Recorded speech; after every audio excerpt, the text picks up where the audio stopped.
पुराना पार्लियामेंट कितना अच्छा था, आज तक इतिहास में इस तरह की कोई वो नहीं हुई। और यहाँ मुश्किल से 4 दिन पिछला सेशन और ये 6 दिन, 1 हफ्ते का ये सेशन, ये घटना हो गई। तो ये हमको लगता है ये पार्लियामेंट ही बड़ा अब शकुनी है भाई। अब और क्या कहें इसको, इसमें सुरक्षा की व्यवस्था और होनी चाहिए। दूसरे सेंट्रल हॉल नहीं, आप जानिए, जहां हम लोग सब राज्यसभा लोकसभा के लोग एक साथ मिलकर के गपशप कर लेते थे और एक सीमित दायरा था, सब एक दूसरे से मुलाकात हो सकती थी, तो वो भी चला गया है। तो एक तो सुरक्षा की व्यवस्था करनी चाहिए और दूसरे कुछ और सुविधाएं देना चाहिए हम लोगों को। विषय को मैंने कल भी उठाया था पार्लियामेंट में 0 आवर के समय पे कि वो गुरपत सिंह मानू जो है, जो खालिस्तानी टेररिस्ट है, अमेरिका में बैठा हुआ है, उसने बाकायदा ये थ्रेट दिया था कि 13 दिसंबर को पार्लियामेंट अटैक करूंगा मैं। आप फिर भी उस पर हाथ रखे बैठे रहे, आपने सीरियसली नहीं लिया।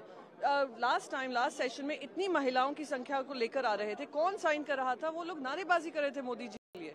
मैंने तभी भी कहा सिक्योरिटी चेक होनी चाहिए, पुख्ता होनी चाहिए।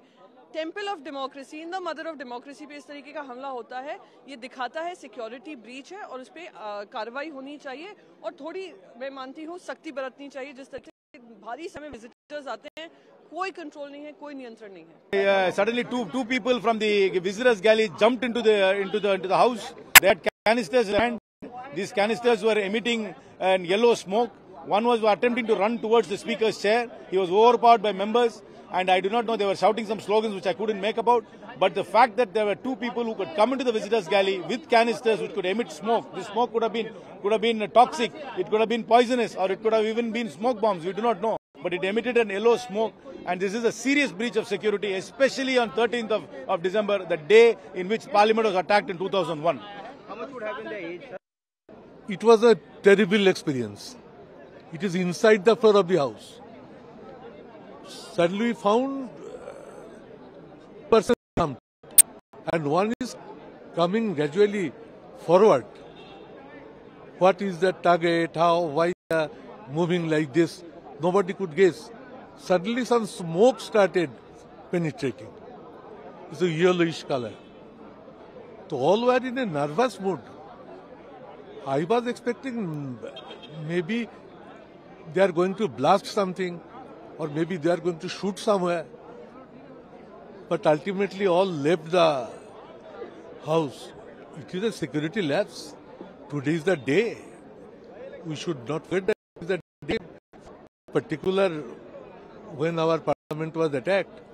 So how they entered into its instruments, releasing smoke, releasing sound, rushing one after one. No security inside the house. They at least jumped young people. Lok Sabha में संसद चलती, शून्य प्रहर का चल रहा था, उसी में अचानक 2 व्यक्ति अपने गैलरी से कूदे मतलब पहले वो आगे वाले पिलर को लटकते रहे, लटकने के बाद में कूद पड़े, एक के पीछे दूसरा भी कूदा। कूदने के बाद में दोनों ने बेंच के ऊपर से कूदना स्टार्ट कर दिया। एक बीच में आ गया, फिर तो उसने जूते उतारे। तब तक सोच रहा था किधर भागो, तो चारों तरफ से सांसद आ गए, जब पकड़ लिया उसको, दूसरे को भी पकड़ लिया, पीछे को भी। उसके बाद में अचानक गैस आना स्टार्ट हुआ। उसके जूते में था, कहीं था मालूम नहीं था, येलो कलर का गैस है, थोड़ा सा बर्निंग हो रहा है नाक में उसके। तो वहाँ हम थे, तो बाद में पुलिस पकड़ लिया। एक मुझे लगता है एक को पकड़ा हुआ है, अभी भी दूसरे को भी पकड़ा हुआ है, अंदर अभी चल रही हो। जब देश जो है संसद पर अटैक की 21 साल हुए हैं, आज हम अपने उन शहीद सुरक्षा कर्मियों को जो है श्रद्धांजलि दे रहे हैं। और इसमें ये पता करने की जरूरत है कि किसके पास पर आए ये लोग, कहां से आए। जैसा कि भी प्राइमा फेसी पता चला है कि कोई मैसूर के सांसद प्रताप सिंह के गेस्ट के रूप में पास पर आया है। कोई सागर करके, उसका जब देखा तो उसका नाम कोई सागर करके है, जो जिस लड़के को एक को पकड़ा है। एग्जैक्टली वो पब्लिक गैलरी में से ऊपर से कूदे, कुछ वो जब कूदे तो एकदम से धुआं जो है वो वहां पर जो है वह अफरा तफरी मच गई, सब लोग बाहर आ गए। जहां मेरी सीट है उसके ऊपर गैलरी की तरफ से पहले एक कूदा, फिर दूसरा कूदा, और जो अंदर चलने की जगह होती है उसके बजाय 20 सीटों को ऊपर कर कूद के आ रहे थे, तो हम 7-8 उसकी तरफ भागे और जब उसको लगा कि घेर लिए तो एक ने उसमें से एक जूता निकाला और जूते में से कोई चीज निकाली और जैसे ही निकाल के उसने कोई चीज खोली तो धुआं निकलना शुरू हुआ। फिर हम लोगों ने पकड़ के उसकी पिटाई भी की, फिर सिक्योरिटी वाले भी आ गए, फिर उठाकर रख के लेके गए हैं। कुछ तानाशाही नहीं चलेगी, इस तरह का कुछ वो बोल रहा था। लोकसभा के भीतर बहुत बड़ी घटना घटी कि हम लोगों का 0 आवर चल रहा था और मेरा भी नंबर 20वां नंबर था, लेकिन एक के नीचे गिरा और दूसरा भी कूद के नीचे गिरा और दौड़ करके सीट से जंप करते हुए अध्यक्ष की तरफ भागता हुआ और कह रहा था कि तानाशाही नहीं चलेगी। और जो उसका जूता था उस जूते के नीचे से निकाल करके उसने और तब धुआं निकालना शुरू किया।